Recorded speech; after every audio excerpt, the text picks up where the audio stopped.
नमस्कार, मैं रेखा शर्मा और आज हम कक्षा 4 विषय हिंदी में हिंदी सुमंगलम पाठ 3 प्राकृतिक सौंदर्य पाठ पढ़ेंगे। प्रकृति ने हमारे उपयोग के लिए फूलता फलता वनस्पति जगत बनाया है। इस वनस्पति जगत का कोई भी पेड़ पौधा ऐसा नहीं जो हमारे लिए किसी काम का ना हो। कई पेड़ पौधे हमें फल देते हैं तो कई फूल, कई हमारे स्वास्थ्य की रक्षा करते हैं। स्वास्थ्य रक्षा करने वाले पेड़ पौधों में तुलसी और नीम बड़े उपयोगी हैं। तुलसी का पौधा लगभग हर घर में पाया जाता है। जब हमें सर्दी जुकाम हो जाता है तो काली मिर्च के साथ तुलसी की 5-7 पत्तियां घोटकर पीने से सारा रोग दूर हो जाता है। इसकी पत्तियों में रोग के कीटाणुओं के विष को दूर करने की शक्ति होती है। इसीलिए भगवान के प्रसाद में तुलसी दल डाले जाते हैं। घरों में महिलाएं स्नान करने के बाद तुलसी के पौधे में नियम से जल देती हैं और इसे तुलसी माता का बिरवा कहकर पुकारती हैं। इस गुणकारी पौधे को हरा भरा रखना वे हमारा धर्म समझती हैं और इसकी पूजा करती हैं। तुलसी की भांति नीम भी बहुत लाभदायक पेड़ है। इसका प्रत्येक भाग मनुष्य के बड़े काम का है। नीम की पत्तियों पर जब सूर्य की किरणें पड़ती हैं तो आसमान की वायु शुद्ध हो जाती है। इसकी नवीन कपोलों को चबाने या घोटकर पीने से खून साफ हो जाता है। पत्तियों को पानी में उबालकर उस पानी से स्नान करने से चर्म रोग नष्ट हो जाते हैं। नीम के पानी से घाव धोने पर घाव के विषैले कीटाणु समाप्त हो जाते हैं। पत्तियों को उबालने आदि की परेशानी को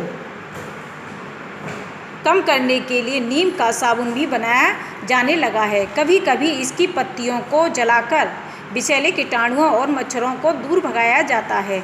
इसकी पत्तियों को कपड़ों तथा अनाज के साथ रखने से उनमें कीड़े नहीं लगते। नीम की पतली पतली टहनियाँ दातुन करने के काम आती हैं।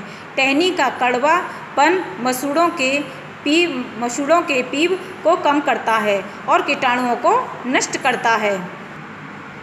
नीम की छाल को घिसकर फोड़े फुंसियों पर लगाने से वे ठीक हो जाते हैं। नीम के फल को निवौरी कहते हैं। कच्ची निवौरी में दूध होता है। यह कड़वी होती है किंतु पकने पर इसका गूदा मीठा हो जाता है। नीम की गुठली बड़े काम की चीज़ है। इस गुठली से तेल निकाला जाता है। नीम के तेल को मालिश से खुजली तथा अन्य प्रकार के चर्म रोग नष्ट हो जाते हैं।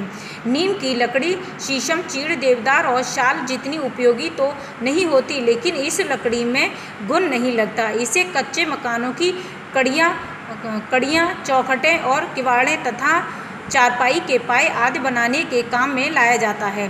नीम की जड़ें जमीन के अंदर से नमी खींचकर मिट्टी की ऊपरी परत को नम कर रखती हैं तथा उसे जल और वायु द्वारा कटाव से रोकती हैं। तुलसी और कड़वा नीम दोनों ही मानव समाज के बहुत बड़े सेवक हैं। इन्हें यदि प्राकृतिक वैद्य कहा जाए तो कोई अतिशयोक्ति न होगी। यहाँ नीम और तुलसी के पौधे के बारे में बताया गया जो हमारे जीवन में बहुत ही लाभदायक हैं। तुलसी के पौधे से सर्दी जुकाम बुखार सभी दूर हो जाता है और नीम के पत्तों को चबाने से भी कई कुष्ठ रोग दूर हो जाते हैं। उम्मीद है आपको मेरी ये वीडियो पसंद आई होगी। नेक्स्ट वीडियो में फिर मुलाकात होगी। तब तक के लिए नमस्कार।